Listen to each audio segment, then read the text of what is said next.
আপনি কি জানেন গত বছর পর্যন্ত বাংলাদেশের সঙ্গে একই কাতারে থাকা 5টি দেশ এখন বিশ্ব ব্যাংকের হিসেবে আমাদের চেয়ে এক ধাপ উপরে? ভিয়েতনাম, ফিলিপাইন, শ্রীলঙ্কা, জর্ডান আর মাইক্রোনেশিয়া সবাই এখন উচ্চ মধ্যম আয়ের দেশ। কিন্তু বাংলাদেশ এখনও নিম্ন মধ্যম আয়ের দেশ হিসেবেই রয়ে গেছে। প্রশ্ন হলো, তারা পারলো, আমরা কেন পারলাম না? চলুন খুব সহজ করে পুরো বিষয়টা বুঝে নেওয়া যাক। সঙ্গে রয়েছি আমি মেরাজ মাহফিজ।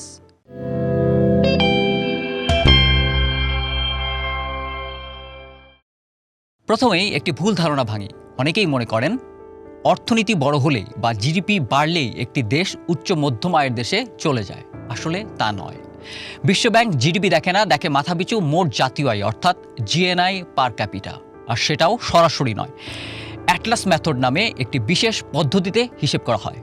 বিষয়টা খুব সহজ। ধরুন একটি দেশের অর্থনীতি অনেক বড়, কিন্তু সেই আয়ের বড় অংশ যদি অল্প কয়েকজনের হাতে থাকে, তাহলে গড়ে একজন মানুষের আয় ততটা বাড়বে না। বিশ্বব্যাংক আসলে সেই গড় জাতীয় আয়টাই দেখে। এর উপর ভিত্তি করেই প্রকাশিত হয়েছে বিশ্বব্যাংকের 2025-26 অর্থবছর ইনকাম ক্লাসিফিকেশন রিপোর্ট। এবার আসি সংখ্যায়।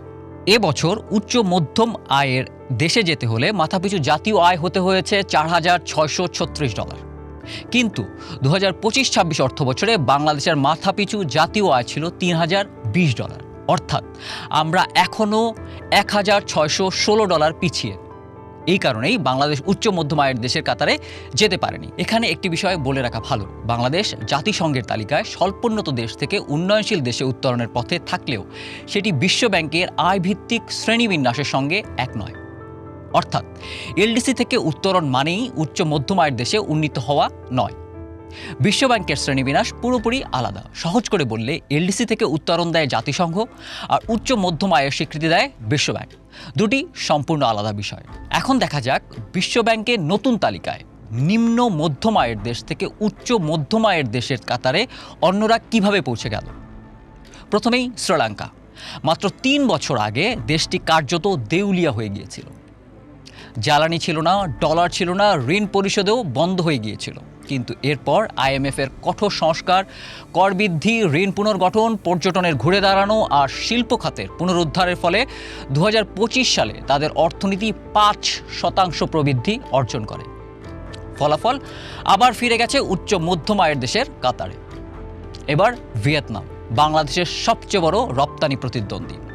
তারা শুধু পোশাকেই আটকে থাকেনি, ইলেকট্রনিক্স, মোবাইল ফোন, সেমিকন্ডাক্টর, প্রযুক্তিপণ্য, উচ্চ মূল্য সংযোজনের শিল্পে বিশাল বিনিয়োগ এনেছে। বহুজাতিক কোম্পানিগুলো উৎপাদন সরিয়ে নিয়েছে ভিয়েতনামে। ফলে তাদের মাথাপিছু জাতীয় আয় পৌঁছেছে প্রায় $5,000 কাছাকাছি। ফিলিপাইন অন্য পথ বেছে নিয়েছে। তাদের শক্তি হলো সেবা খাত, বিপিও, কল সেন্টার, পর্যটন, প্রবাসী আয় আর শক্তিশালী অভ্যন্তরীণ বাজার। এই সমন্বয়ই তাদের উচ্চ মধ্যম আয়ের দেশে তুলে এনেছে। জর্ডান আবার অন্য উদাহরণ। অর্থনৈতিক প্রবৃদ্ধির পাশাপাশি তারা জাতীয় হিসেব পদ্ধতি আধুনিক করেছে।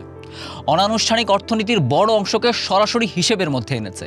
ফলে প্রকৃত অর্থনীতির চিত্র আরও স্পষ্ট হয়েছে। আর মাইক্রোনেশিয়া মাত্র 1 লাখের কিছু বেশি মানুষের দেশ।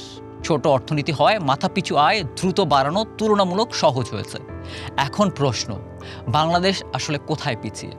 অর্থনীতি বড় হয়েছে, রপ্তানি বেড়েছে, অবকাঠামো হয়েছে, দারিদ্র্যও কমেছে, কিন্তু বিশ্বব্যাংক যে সূচক দেখে মাথাপিছু জাতীয় আয়, সেটি এখনও প্রয়োজনীয় সীমায় পৌঁছায়নি। তাহলে সামনে কি অপেক্ষা করছে?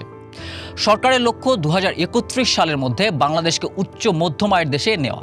কিন্তু শুধু জিডিপি বাড়লেই হবে না, বাড়াতে হবে মানুষের গড় আয়, বিনিয়োগ আনতে হবে, রপ্তানি বহুমুখী করতে হবে, উচ্চ প্রযুক্তির শিল্প গড়ে তুলতে হবে, মূল্যস্ফীতি ও বিনিময় হারও নিয়ন্ত্রণে রাখতে হবে। এছাড়া সঠিক নীতি, ধারাবাহিক সংস্কার, দক্ষ মানব সম্পদ, রপ্তানির বৈচিত্র্য এবং বিনিয়োগ বান্ধব পরিবেশ নিশ্চিত করা গেলে বাংলাদেশও দ্রুত উচ্চ মধ্যম আয়ের দেশে যাওয়ার পথে উল্লেখযোগ্য অগ্রগতি অর্জন করতে পারবে।